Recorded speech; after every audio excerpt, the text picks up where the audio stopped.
what does Nate Diaz say? One of our favorite fighters. He goes, "Stay ready, so I don't have to get ready." Nate goes, "Warriors are always ready to roll." Right. I'm a ninja. Ninjas don't warm up.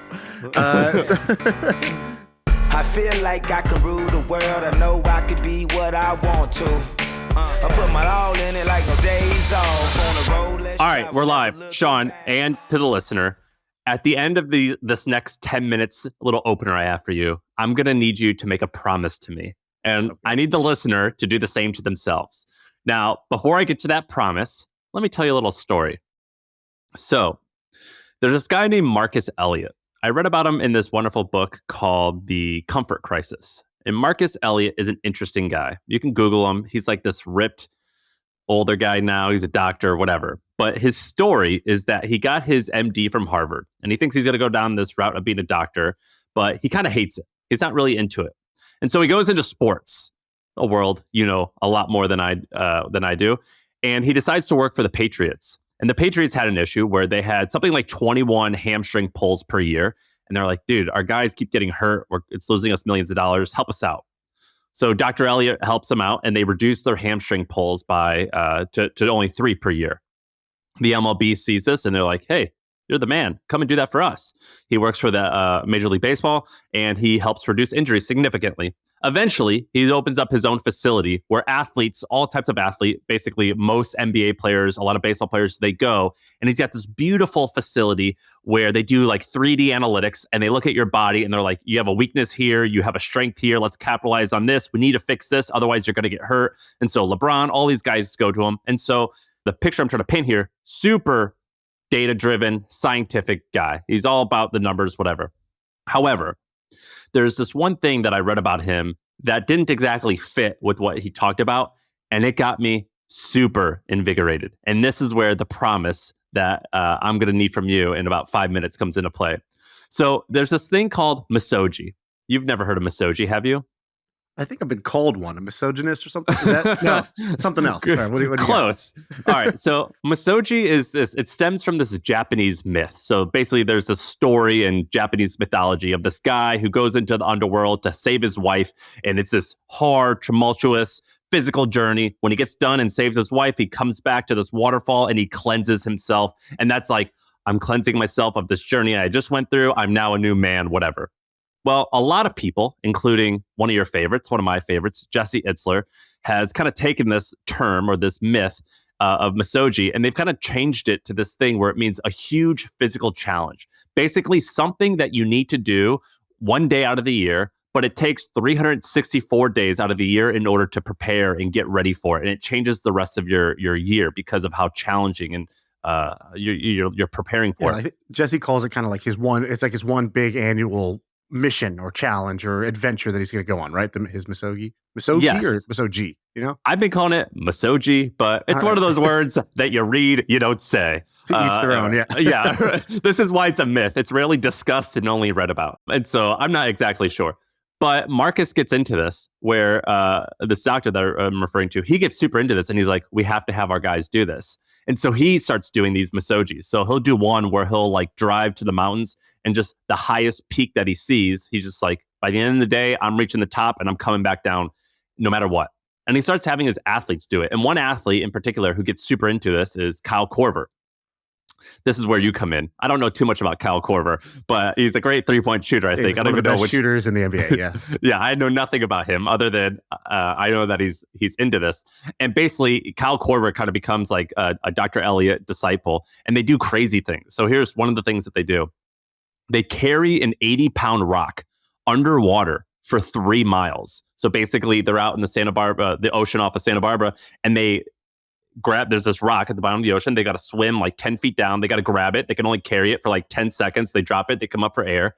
And they do that for 10 hours until they complete 5,000 meters. So 3.1 miles. Wow. It's insane. Another thing they do is they're apparently in Santa Barbara. There's like an island 25 miles away. And they're like, today, Dr. Elliott just calls Kyle Korver. He goes, look, get ready, clear schedule. Today it's Misogi Day, bitch. It's Misogi Day, bitch. Yeah. Today we are paddleboarding to this island, and it takes them 15 hours to do it. And it's like a thing where they're bleeding and they're like, this just sucks. It makes you want to quit. But The point of all this is to help you live life so you're not sleepwalking through life. These types of challenges, they make you appreciate life. They make you be a little bit disciplined. They make you be purposeful. And Dr. Elliott, he's got 2 rules for these challenges. Rule number 1, you can only have a 50% chance of actually completing the challenge. And there's many examples of where he has done a challenge where he's failed. The second thing, this is a really easy rule. Don't die. That's the second rule. Besides that, there are no rules. And so here's where it gets to my challenge to you. You've been talking about getting abs for like the last 3 months, and you're doing great. You look great. I've been inspired by this because I see the YouTube comments. Every freaking comment is about how great you look. I think you need, and so do our listeners, you need a Misogi. Does he list them somewhere? You said he's been doing this for years. What are I need some options, because I would have never thought of carrying a rock underwater, 80-pound rock underwater for 3 miles. That's, it's hard to even brainstorm. Does he have good ones? Yeah, so they can be fairly random. And so he actually chooses to not train a lot for them. But in your case, it could be like, today I'm going to walk 30 miles. Or today I'm going to walk 20 miles. And you actually a lot of times you don't want to plan for it too much, because then that gives you too much of an edge to actually get it done. Or it could be like, in your case, it could be, I'm going to carry 2 45-pound kettlebells for 10 miles. And that will take you probably 12 hours, something like that, like a crazy challenge. Or you're going to ride your bike from LA to San Francisco. Just like a crazy challenge like that is only a 50% chance of completing it. And so I need you to have one of those. What about you? What's yours? I've picked one. So this August, I'm doing a 50-mile running race, and I'm going to try and run that race at 10-minute per mile pace, which is really challenging for me. And the most challenging part is I don't even know if I'm going to be able to finish this, because I think I'm going to get hurt. I think there's a good chance I get hurt just training for it. But I want you to pick one. Let me tell you why I like this. Number 1, anything that's there's this Japanese word that we don't have. I always love the end of those sentences. So that's the first thing. The first company I ever started was called Sabi Sushi. And Sabi is this word that Japanese have for basically finding beauty in the imperfection of things. And we just don't have that word in English. And so I like this. Anytime there's a Japanese word that we don't have the equivalent of. Second thing I like about this, I like the way that he did it, where it's not a thing you're training for all year that you know about. You kind of said both ways. You were like, you prepare all year and then you do the thing. But then you also said he would just be like, F it. Today, clear the schedule. We're doing a really hard thing. I found a hard thing. We're doing the really hard thing. Today is the day. It's not about preparation. It's about guts. It's about courage. It's about being in a ready state of mind and a ready physical state all year, so that whenever adventure calls, you can do it. I kind of like that a lot more. Yeah. So Jesse Itzler is the one who adapted it to the 364 days. That was a beautiful phrasing, I think. But it is more so, are you ready to do this? And so you have to be ready at all times. What does Nate Diaz say? One of our favorite fighters. He goes, "Stay ready, so I don't have to get ready." Nate goes, "Warriors are always ready to roll." Right. I'm a ninja. Ninjas don't warm up. So I do like the idea of Misogi. I am down to do a Misogi. I want to kind of brainstorm what a fun one might be. Or I might just go the other way, which is to say, sometime in the next, let's call it 3 months, I'm going to find something. I will notice something, a challenge that kind of scares me. And that's the day that I have to do it. That's the day. Cancel the podcast, cancel the meetings. I got to do this. And one Misogi that I think everybody could take right now, one mission, is to go to youtube.com, type in My First Million, and subscribe to the channel, because we have crossed 400,000 subs. And I got to tell you, dude, I'm at gymnastics yesterday. And, gymnastics is basically like part kids gymnastics, part like Fatherhood Anonymous. It's like all dads in there with their daughters usually. And we're all just, taking part. So one guy, he goes, "Hey, were you the guy who did that? Did you talk to Tony Robbins?" I was like, "Oh, yeah." He's like, "Dude, I saw you on YouTube." And I was like, "Oh, yeah, that's great. Did you watch it?" He's like, "Yeah, it was awesome." He's like, "What is that?" I was like, "Oh, I got this podcast." Next week, he comes in and he goes, "Dude, I saw 3 more episodes. Really like it." He goes, "I'm impressed. You guys got like 400 something thousand subscribers. But also, I feel like you should have 1 million. I was like, wow, the audacity to just tell me how many subscribers. But he said it in a complimenting way. He's like, you guys are dropping gold. He's like, that thing about the A+ problems, I love that shit, man. That was good. He's like, I'm surprised you don't have 1 million subscribers. And I was like, I'm surprised too. So to save me from future gymnastics embarrassment, go to YouTube, subscribe to the channel. All right. That's a great reason. All right. So back to Misogi. So I like the idea of the challenge. I accept. I will find what it's going to be. But you know what I really like about this? I have avoided things like this. Like anytime somebody's like, oh, I'm doing a Ultraman race, or I'm like, doing what I don't even know what these things are called. They're like a hard thing. Yeah, I'm doing a warrior jog. And it's like, all right, bro, all right, cool. I'm not big into the David Goggins thing. In fact, I've kind of built my brand on the work smarter, not harder, or like, hey, I'm a counterpoint to the idea that you got to work hard to achieve your dreams. Like, I don't know. I didn't work that hard. I achieved my dreams, right? Like it's worked pretty well for me. However, I do think that the real value of this is not the physical challenge. It is the mental challenge. And I mean that in the least corny way possible, which is like, I imagine if you do one of these, it removes one layer of feeling limited in your life. It's like, well, if I did that shit and that was so hard, I did not think I could do it. I did not think I could push through, but I pushed through. I did it. I was scared of it and I did it anyways. I acted in the face of fear. I feel like that's the value and not obviously how many miles you ran or how strong your body was to be able to do that thing. That's absolutely the value. The value, I think that to do a lot of these things physically, I think most people could do them if they tried really hard. I have a challenge back to you. You gave me a challenge that's going to be very hard for me because I'm a lazy motherfucker. I'm a dainty guy. I don't like getting my hands scraped up. So I accept your challenge, but I'm going to give you one back. So you gave me what I'll call the macro challenge, the big hard spectacle challenge, right? I'm going to climb this mountain with my fingernails, like whatever, some shit like that. I'm going to give you the micro challenge that I've given myself many times. And I've actually never completed this, but I've tried many times that I'll give you. Cause I think for people like you, the hard thing, honestly, let's be honest, is not that hard. You're going to do this 50-mile thing. You're going to succeed at it. And you know that.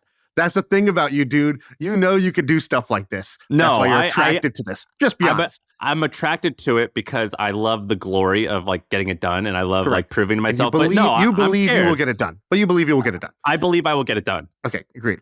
Here's a hard one for you. For the next 24 hours, or for any 24-hour period, I challenge you to not be bothered by anything for 24 hours. A zero complaint and a zero bothered 24 hours. Great challenge. See if you could do it. It is so hard.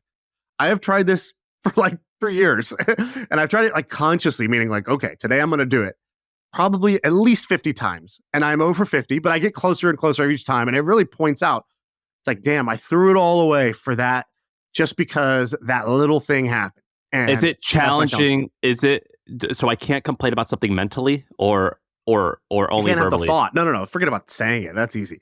You can't have the thought. Don't be bothered. Do not feel bothered for 24 hours. See if you can do it. Because obviously, we all know logically we have a beautiful, charmed life. Like all of us. Anybody who's healthy, living in the Western world, like life is better than it's ever been in all of history. Yet we are in our heads complainers, and we are annoyed by things, and we are upset by things, we are frustrated by things. We really shouldn't be. And it's a micro challenge, and you get no medals for this. Honestly, you get no glory for this. But I think it's very valuable. So I give you that challenge back. I think that's a great challenge, and I want to wrap this up, and I'll only spend 2 minutes on this. But there's 3 challenges that I think are interesting if they interest you. Okay. I don't think you could do the. We'll see. One, and we got to talk about this is like a business podcast. These guys have turned these into businesses. The first one is called the Speed Project. I keep seeing people talk about this, but check this out. It's an underground race, meaning there's no website. You can't really find details about it. You have to apply for it. And I don't even know how you apply for it, but it's a race from Santa Monica to Las Vegas. You get 4 friends to do it, and there's no rules. There's no route. They just show up at the start line and they go, all right, go. See you in Vegas. And the organizers go to Vegas, and the first group of people who arrive, and you have to run the whole time, and you can't go on highways. Those are the only 2 rules. The first people who get it, they win. The second one, And this is called the Adventurous, of which we've talked about. They do this thing called a monkey run, where you're on a mini motorcycle throughout Africa, and it's something like 1,000 miles or something like that. And it takes like 8 days or something like that. These guys are hilarious. I met with Are these the owner. the guys with the amazing website copy? The amazing website copy. I met with the son. owners. They're doing millions a year in revenue. And I actually think this could be a potentially much larger business than it already is. I think it's a decent business. Let's go into this. All right. So website, so theadventurous.com, it says giant adventure, tiny motorcycle. Alrighty. Great headline. Then it says the monkey run. And it goes, the monkey run is pretty stupid. It's like a jungly, mountainy, deserty, velvet glove of adventuring joy. So grab your sweaty hand and shove it inside. There's nothing like the sensation of a monkey bike between your thighs as you thunder slowly along dirt roads with absolutely no idea where you are. As you glance up, there, staring down at you like a baby ant in a tininess competition, might be some of the highest mountains on Earth. Imagine endless jungles lying in wait to punch your cheeky face with a fist of adventure. Imagine deserts that stretch far beyond the horizon at your woefully underpowered two-wheeled children's toy. Behold, behold, people, the mighty monkey run. That's awesome, right? I think it's like $5,000, and they do a ton of these, and they're picking up steam. And the last one, this is the craziest one. It's called the Barkley Marathon. It's created by this guy who has a nickname called Lazarus Lake. I don't know why. But basically, he started this marathon. It's 100 miles in the mountains of Tennessee. The reason he created it was James Earl Ray is the guy who assassinated Martin Luther King. Well, he at one point escaped from prison for like 3 days.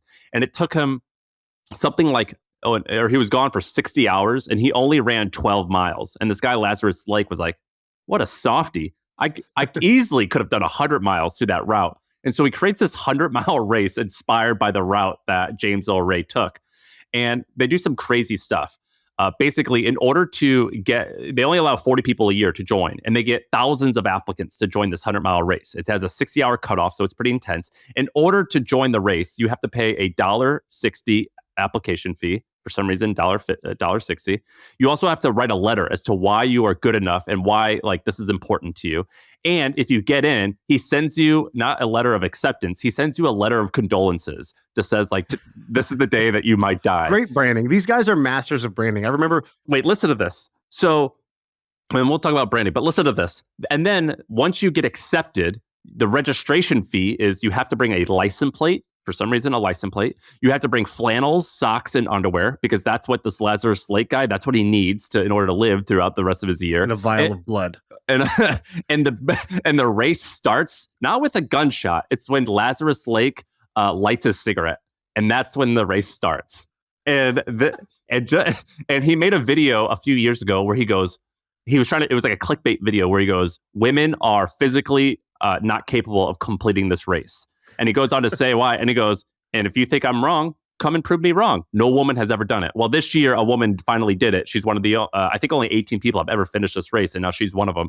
And so he does this hilarious branding stuff. And Google this guy. He looks like a redneck hillbilly who wears Walmart camouflage and like fluorescent red hats, like he's going hunting, and he smokes cigarettes all day. And he just thinks of all these insane obstacles that he could have. And so, yes, the branding on these things are amazing. And it's just it's so fun. So to create these things. And I think there's a lot of interesting opportunities here. You just have to do whatever you think is opposite of the right thing about business. Look at the branding of this thing. Well, I'm just on this guy's Wikipedia page. I've never heard of this one. So Trail Runner magazine calls him an evil genius. The Leonardo da Vinci of pain. It's so good. Like his icon, which is him in the orange beanie lighting up the cigarette. Genius. The kind of like, you have to try so hard just to even get to the starting line. Like I remember we did one of those like a Spartan race or Tough Mudder or whatever once. And you have to climb a wall to get to the starting line. It's like before the race. Yeah. You better get through this wall. If you can't get through this wall, you should not even do this race. You started this by talking about the comfort crisis. I think there's something to like this deep inner knowing that we've all become very, very soft, and people are willing to pay for pain, which sounds insane. But it also probably would have sounded insane back in the day when we all worked on like fields and did labor, that we'd be like, yeah, you know what? At some point, we're all just going to sit all day for our work. And so then there'll be a place with heavy objects. You'll just go voluntarily pay a membership fee, and you'll go there just to lift heavy objects. You know, like to move them somewhere? No. It's like, well, there must be crops that we're lifting. No, they're just metal. So you just lift it. Then what do? You put it down. Yeah, you lift things up and put them down again. Yeah. Like 3 sets of 5. What are you talking about? And so I think these are just the modern day gyms, right? Like these are the modern day gyms. And the beautiful part about this is not only do you get the pain, you get a story to tell too. You get to go, you get the social cred, which is the key part of all these businesses. I heard this quote the other day from the CEO of a luxury brand, and he goes, "The definition of luxury is dominating your customer." And I was like, that's one of the greatest things I've ever heard. Because if you think about it, dude, say that again. That's a MFM classic right there. What? Who said this? I heard it on Acquired, the podcast. I think it's attributed to the guy who runs Louis Vuitton Group. And I think, what's his name? Bernard. Yeah. And he goes, I think. But he says, he goes, luxury means dominating your customer. And what's that mean? So Ferrari, in order to buy a Ferrari, you have to get on a wait list. If you want to sell your Ferrari after you're done with it, you can't. You got to like jump through all these hoops. If you want to go and buy a Louis bag, I believe you have in many cases, you have to go set up an appointment to go and actually purchase the thing. And so I heard this quote, and this has changed so much of my thinking. And it relates to this race. It relates to other things of making your customer jump through hoops in order to acquire the good. It makes it so much more valuable. The problem is that's really hard to pull off. But if you can pull it off, you have the will and discipline in order to like take this risk. It's pretty badass, and it creates a true cult. I think that's an awesome insight. I'd like to tell you about a luxury brand that I was going to bring up anyways.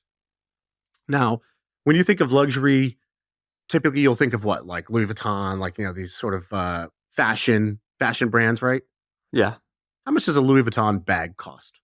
A cheap one maybe is $2,500. I imagine a really expensive one is 20 grand. Yeah, let's say $5,000 on average for a LV bag. Okay, $5,000. That's okay. Also, maybe child's play compared to some other luxury brands. You talked about Ferrari. Ferrari average price point is what, like maybe $250 or $300. I don't know. Yeah, that's what I thought. Okay, so I have another luxury brand that costs about $200 to $250K. Do you know which one I'm thinking of? No. Harvard. Colleges, top flight universities are part luxury brand, part daycare, part education, part insurance policy. Shout out to Peter Thiel, who first pointed this out. And I just wanted to use this to talk about a very fascinating business. So there's a tweet that somebody put up. This guy pointed out one of the great examples of niches and riches. And the niche that he chose is basically this guy's in China and opens up a college merch shop. And he's like, dude, I walked into this merch shop. It's busy as hell at all times. And he's like, they're just selling like Harvard sweatshirts and Yale sweatshirts and Princeton sweatshirts to Chinese people who don't go to Harvard, Yale, or Princeton and don't have any intention to. It's just a luxury brand that is being promoted here in these here. He goes, I want to import American college merch in China. This shop here still sells Harvard and Stanford branded hoodies, and they print millions of dollars. But I saw this firsthand. So when I lived in China, I finished high school in China. And you know how here you have like Kaplan and you have like other like kind of SAT prep courses? Yeah. I think when I went to school in Texas and then I moved to China. And in Texas, the number of people who were doing these SAT prep courses were kind of like who you would expect. It's the kids doing AP classes, honor roll type stuff. Maybe 20% of my school was doing it at the time. I don't know if that's just my experience, but that's what it was. 1 out of every 5. In China, it was 6 out of every 5. Every single kid did SAT prep. Every single kid wanted to go to US universities, and every single kid and their parents like revered these American university brands. And I just, in America, you could sell these licensed college gear. By the way, these are not dupes. These are like officially licensed, I guess. And so you could sell officially licensed college gear, and it does okay. It's not like the best niche to be in, but it's just a great example of like finding a niche where the market is actually bigger. If the market for water is bigger in a desert than in a grocery store. And basically that's what this guy did. He took the water to the desert and took these luxury brands over there, or took these luxury college brands over there. And I thought this is great. He's doing it right now? No, this guy just posted about the store, but I guess it's this Brandy Melville store that's doing it. But I just thought this is a very smart thing that this company is doing, selling this gear there. And I've seen kind of like the demand for U.S. college elite universities as like a Louis Vuitton style, symbol. Do you want to know a little bit of history? This is very weird, but I recently read a book called How Japan Saved American Fashion. And the story is basically after World War II, America takes over Japan. The Japanese are like, these Americans are going to come over and crush us. Well, America's rule at the time was we're going to try and be kind, and hopefully we're going to buy some goodwill, and it's going to turn out okay. And they did.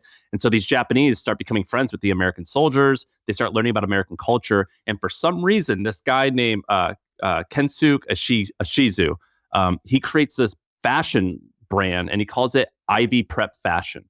And so he like sees old pictures, or they're not old, but at the time from the 50s of like Brooks Brothers ads. He just sees these because one of the American soldiers has it. And he goes, wow, everyone who lives on Harvard's campus must dress like a Brooks Brother magazine. We're going to make this popular. And at the time, the Japanese were very conservative with their dress. The prep fashion was considered a little bit less conservative. And so he makes this a huge thing. It becomes a massive company. And that's one of the reasons why in some Asian cultures, this Ivy League prep is popular over there. It turns out. It's very popular there. But it turns out he ran this business for 10 years without ever going to America. So he goes, I need to finally get over there to America and see what it's all about. He goes to the campus of Harvard and he walks around. He's like, you guys are wearing like cargo shorts. Why aren't you dressed like the magazines? And so have you ever like hung out with some of your like Asian friends who just came over and they dress a lot nicer than you and they wear better American fashion? That's kind of what happened with this like whole fashion trend. Was like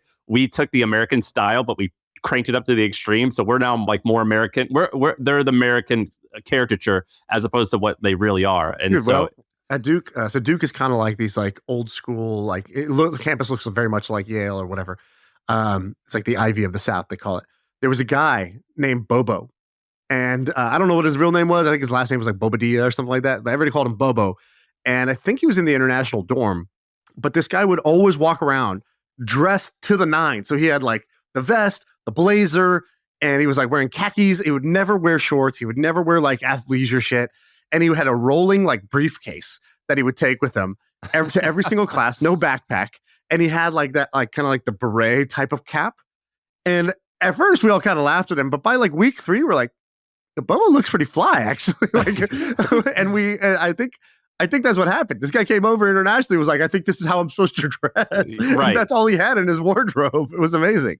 Yeah, and that tends to happen. I've had a bunch of Asian friends who come over and I'm like, dude, you are dressed as if you read an American magazine and think that that's how we all behave, and you look way better than us. Well, this gave me an idea, which was like, how do you put a 10% remix on an idea? So I don't know if you read my 5 Tweet Tuesday thing I sent out, but I had this one picture in there. Do you see the McDonald's merch I put in there?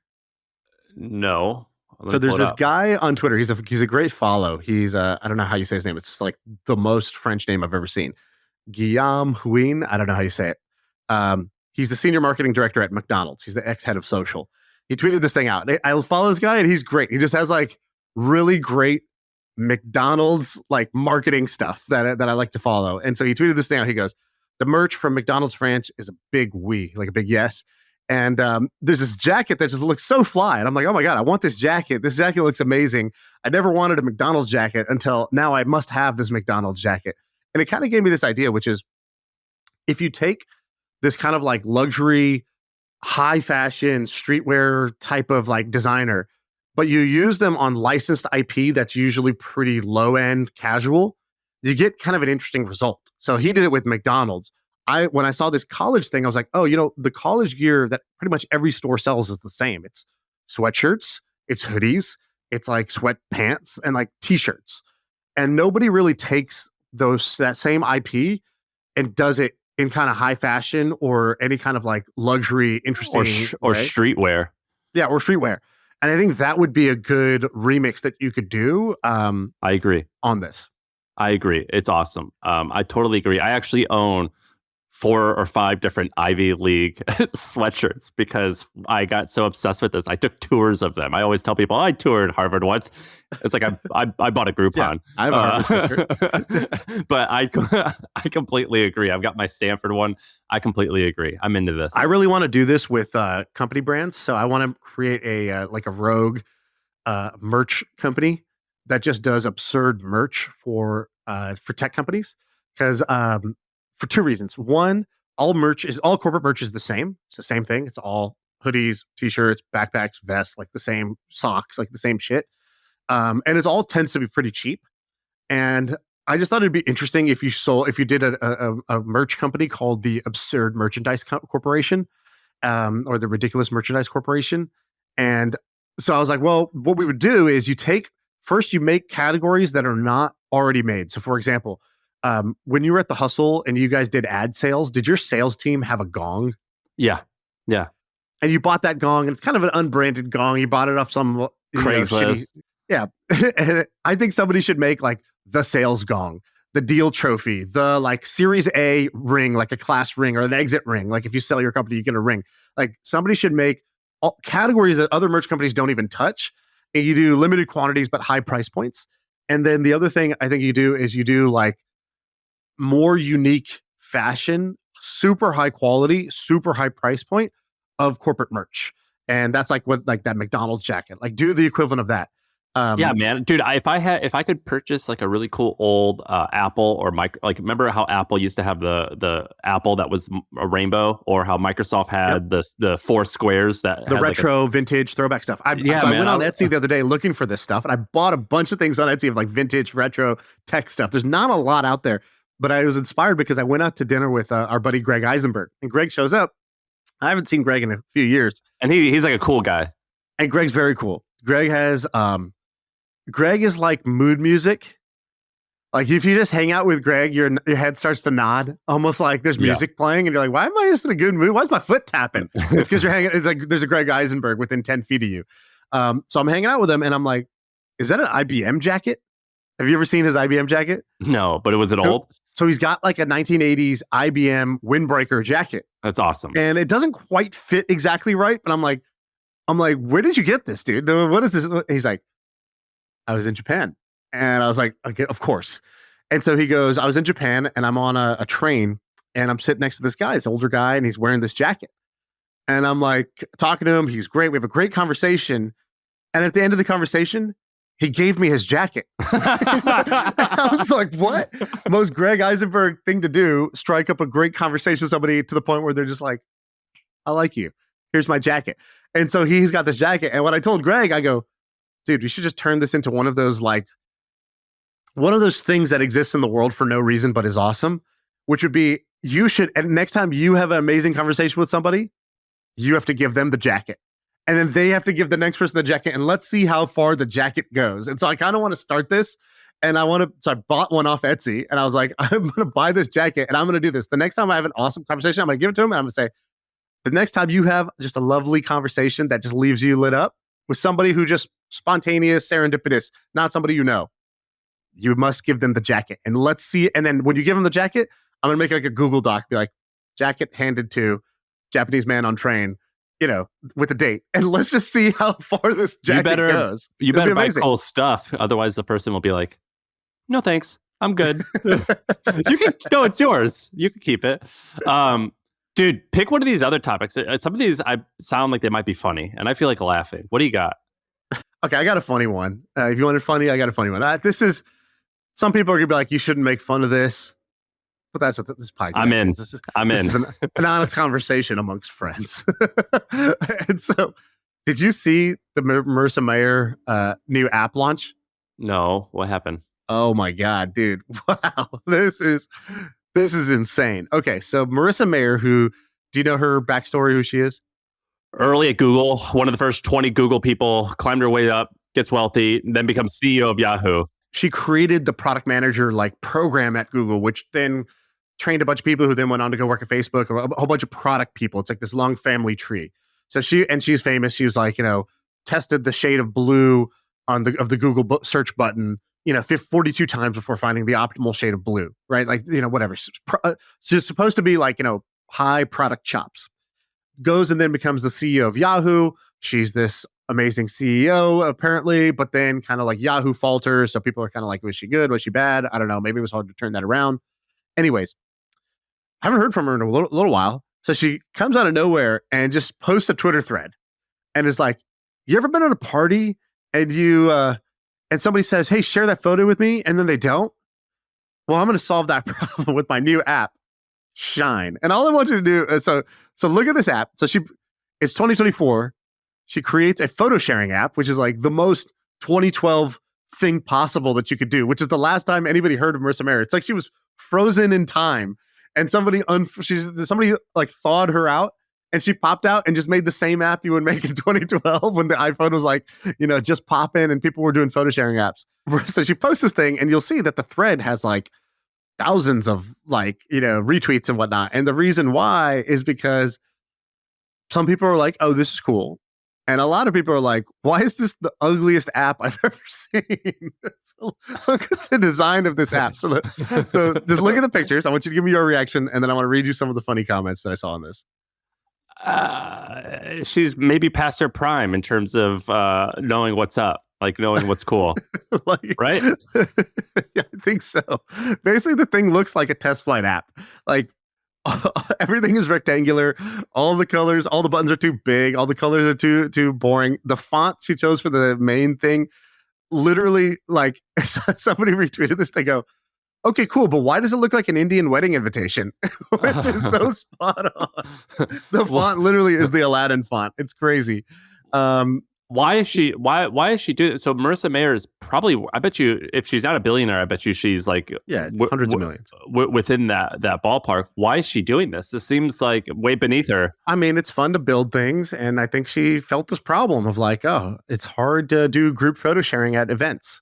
You go to a party and you want to see everybody's pictures, and it's not easy to do still. And there was a famous app, Color, that tried to do this way back in the day. Many people have tried to do the same app, and maybe it's time.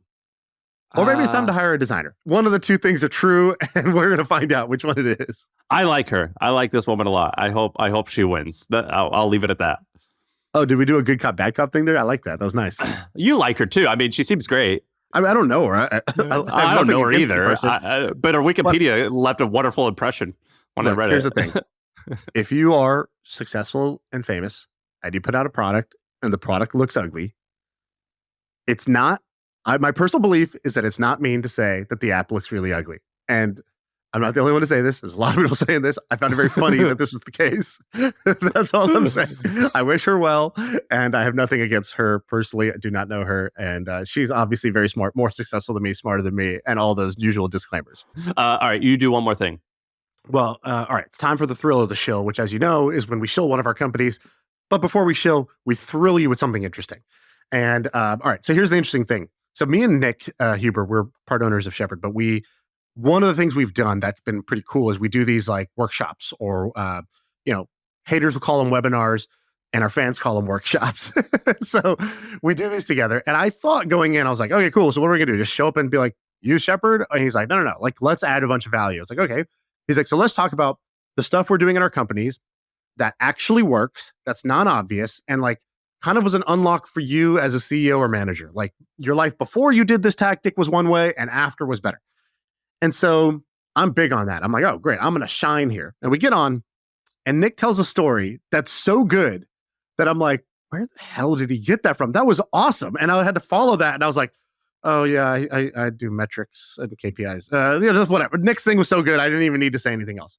So Nick comes in there and he starts talking about a monkey on a desk. Have you heard this story? No.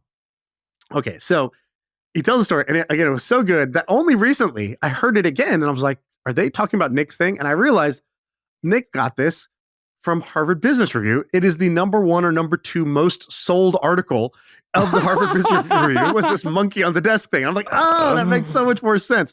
Still, all credit to Nick for teaching it to me, but it got me thinking, oh, wow, I'm not the only one who likes this. This thing is, if it's like the second bestseller in all of their articles, then that's pretty good. So here's the idea. So it's a rookie mistake that almost everybody makes as a manager or CEO. You build a company, or you're in charge. You start to hire people, and you're in your mind, you're like, great, I hired these people. Now they're gonna take care of all these things. Now my life, I'm gonna have less work because I hired these people, right? But of course, every kind of like first time manager, CEO kind of learns, well, we all pretty much suck at delegating at the beginning. And so what happens is you hire somebody, that person comes in, they're trying to do a good job, and he has this analogy of the monkey. So the monkey is like a problem. So he's like, an employee walks by your office and they knock, hey boss, can I come in for a second? We have this situation, we got this problem. And you're like, oh shit, okay, let's talk about it. And he's like, we have this problem. Here's the situation. This is happening. What do you think we should do? and you're like, okay, it's not an easy answer, so I'm not sure. Let me think about it. I'll get back to you. Like, let me think about it, or send me the info. I'll read it, and then I'll get back to you. And what this guy points out is that sounds very reasonable, but what's happened is they took a monkey that was their problem that they were responsible for, and now you've said, let me think about it. I'll come back to you with an answer, or let me send me the materials. I want to read them, and then I'll come up with a decision. They've given you the monkey. The monkey's on your desk. Then the next guy walks in. He says, hey, boss, wanted to get your opinion on this. I'm thinking about doing this. And you're like, no, I don't like that. Let me edit it. Let me fix that for you. You don't know what you're doing. Let me fix that for you. And I'll come back to you. Again, monkey's off their plate. It's on your plate. And, let's say you have 5 direct reports, only 5 employees that report to you. And all of them will usually have 1 monkey a week of like some unsolved problem. By the end of the month, you have 20 monkeys crying in your office. And you're like, what the hell just happened? I hired all these people, but somehow I have more work than I had before, right? Because I'm now responsible for solving a bunch of these problems. And so this article is basically talks about how you should handle that situation instead, like how to actually delegate it so that at the end of the day, they own that problem. So it's like, first thing, you want to be very clear with them. Who owns this problem? You own this problem. I don't own this problem, right? That means you're going to be responsible for ultimately executing it, for the results of that execution, and for the final decision. If you need help or input, you can schedule a time with me. So you can't just come in and drop this problem off and now it's my problem. I got to deal with this now. It's like we will have scheduled time where we will talk about any way that I can help you with your monkey. I can help you feed the monkey.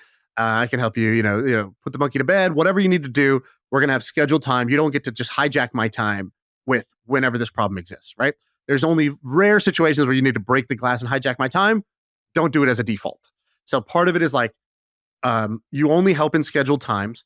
The second is making sure they understand that this is their problem, not yours, right? You trust them with this. Nick's point is he's basically like, one of the things people do, they're very scared to do that because what if they mess up? And he's like, well, in the short term, that is painful, but in the long run, it's great because what you're going to find is people will go one of 2 ways. Within the first month of doing this, you're going to either find out, wow, this person's really capable of solving that problem. Like they can take care of this monkey and more monkeys. I should actually promote them. I should invest in them. They're a keeper. And the other is, sort of sink or swim thing. Like if they can't handle the monkey when you give it to them, they're not the right person for the job. And you can give them feedback one time of how you think they should have handled the monkey. And if they don't do it the second time, you kind of know, well, this is not the right fit. And it filters them out. And so over time, you only have competent people who can take care of the monkeys themselves. How did he tie in Shepard? Well, he's like, look, you need to hire great people. But when you hire them, it's not like, yes, Shepard will help you find great people, right? That's what we do. We're like, you need a bookkeeper, you need an assistant, you need a marketing manager, you need somebody to do SEO for you. Whatever it is that you need, we'll find you the person. But if you're not good at actually delegating them, you're not going to ultimately get what you want out of this. You didn't come to us just for the hire. You came to us to have your problem solved with less workload for you, right? To scale your business with less work for you. That's actually why you come to Shepard, not just to hire a person. And so his big thing was like, if we can help people actually learn how to delegate, then they're going to end up hiring more people because they're going to have successful hire after successful hire, right? You're going to have one great experience and it's going to lead to the next great experience. And so that's kind of how he tied it in. But I really like this monkey on the back thing. And I started to see it then. And every time I would come to, an employee would come in with a problem, I would, quickly differentiate between, do we need to talk about this now or should we just have time when we talk about things? And secondly, how do I make sure that they're not just giving me the problem? And my instinct is a problem solver. I'm a doer and I trust myself more than I trust anyone else. So my instinct is just to do it myself just this one time. But that just this one time mentality never ends. But you end up doing that forever. You don't catch me as a regular one-on-one meeting type of guy, but are you?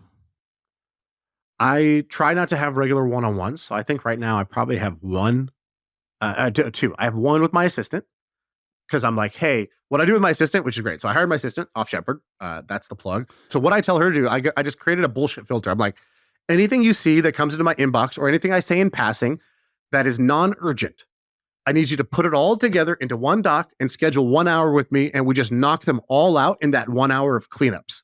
Because I hate when I have to stop what I'm doing, my big task, and just address this one little thing. Oh, my eyeglasses prescription thing. Oh, my kid, their elementary school asked for this. Or, this person's asking for their K1 or whatever it is. Random requests. This person's asking for this for a laptop or whatever it is. And so I said, unless it has to be addressed right now, we do them on Wednesdays. We got a cleanup time. and there's one doc, and we just make a game. It's like, how many of these can we knock out in 1 hour? I'm just going to make decisions on the fly, and it's not going to interrupt anything else I'm doing. So she helps me with that. And so I've delegated to her like the entire class of things, which are stuff that has to get done, but is not important. It's not going to like push the ball forward on my hopes and dreams. It's just like shit that's got to get done that I would rather put all together and knock out in one batch. So I have that meeting, and I have one with the CMO of my ecom business where we talk about how it's going. Those are the only two that we have.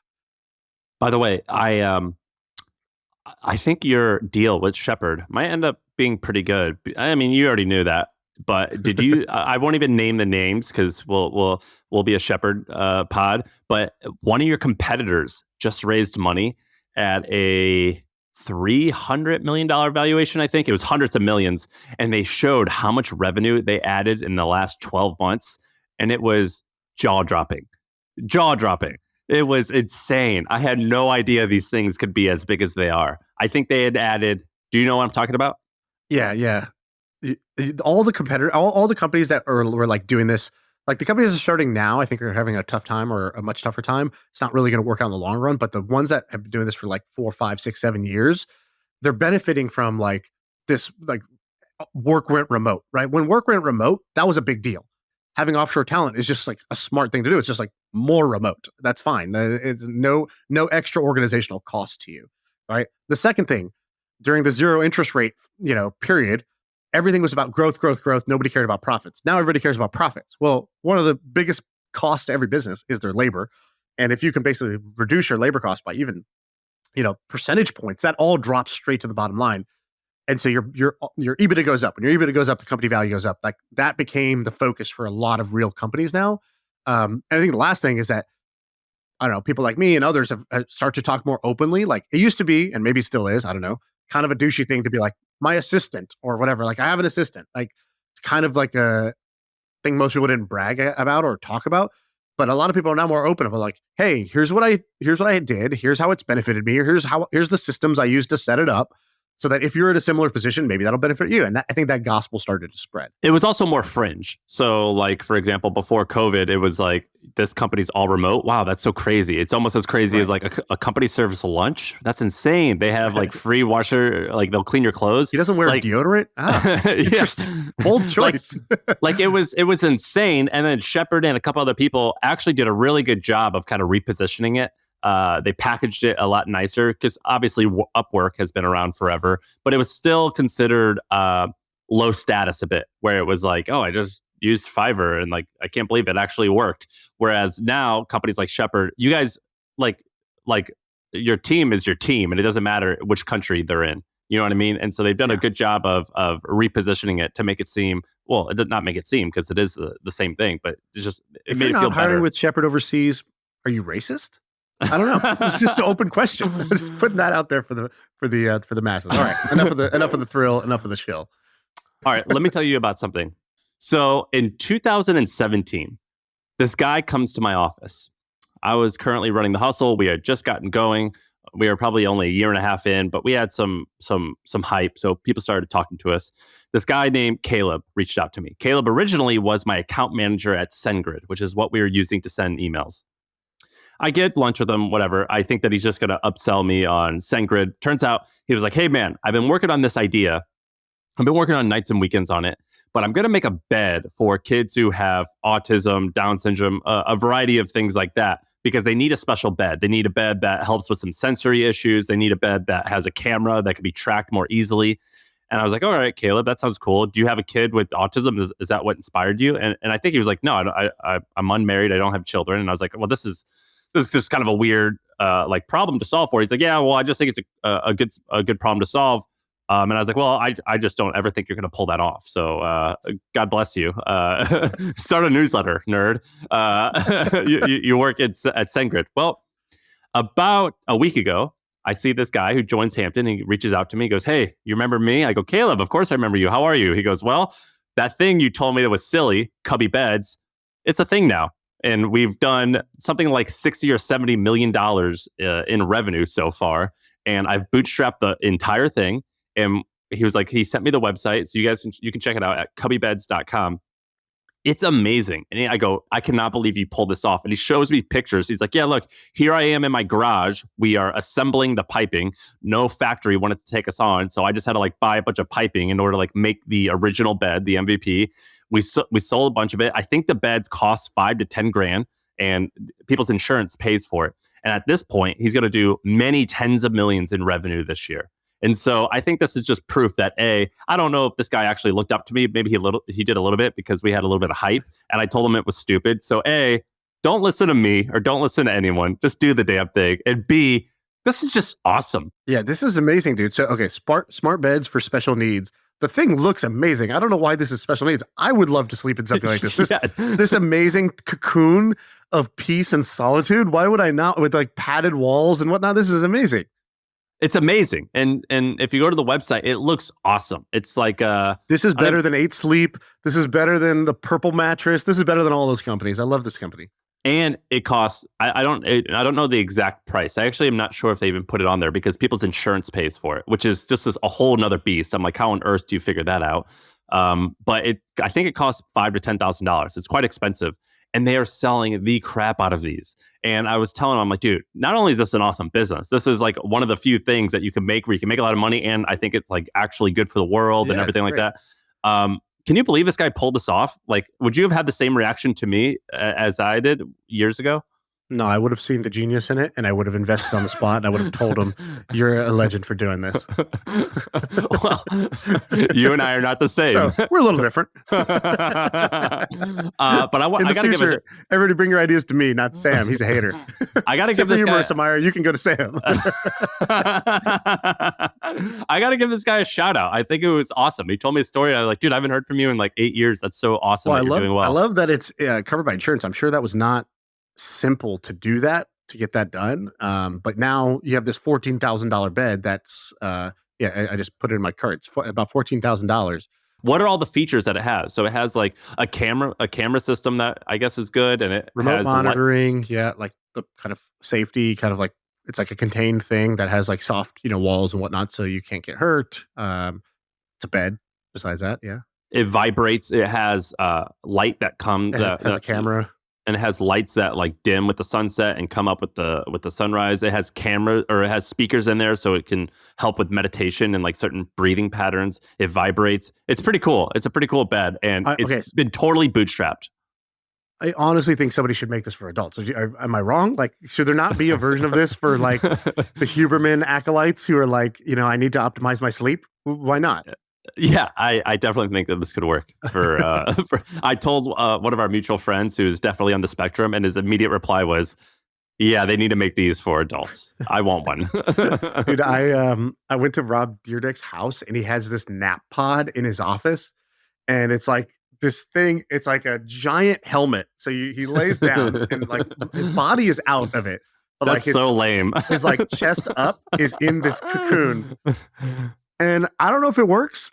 I don't know if it doesn't work, but if there is something like that works, I would definitely pay. And in fact, I feel like that company should exist. If somebody's making that or somebody has one of these that works, please reach out to me. I want to learn about this. Yeah, I think that nap pod is just absolutely ridiculous. I think a blanket and a couch will suffice, but what the fuck do I know? Clearly, I'm wrong. Congrats, Tim. Cubby beds. Good job. Where do we go from here? Maybe we wrap up. Maybe that's the pod. All right, that's the pod. I feel like I can rule the world. I know I could be what I want to. I put my all in it like no days off. On the road, let's travel, never looking back.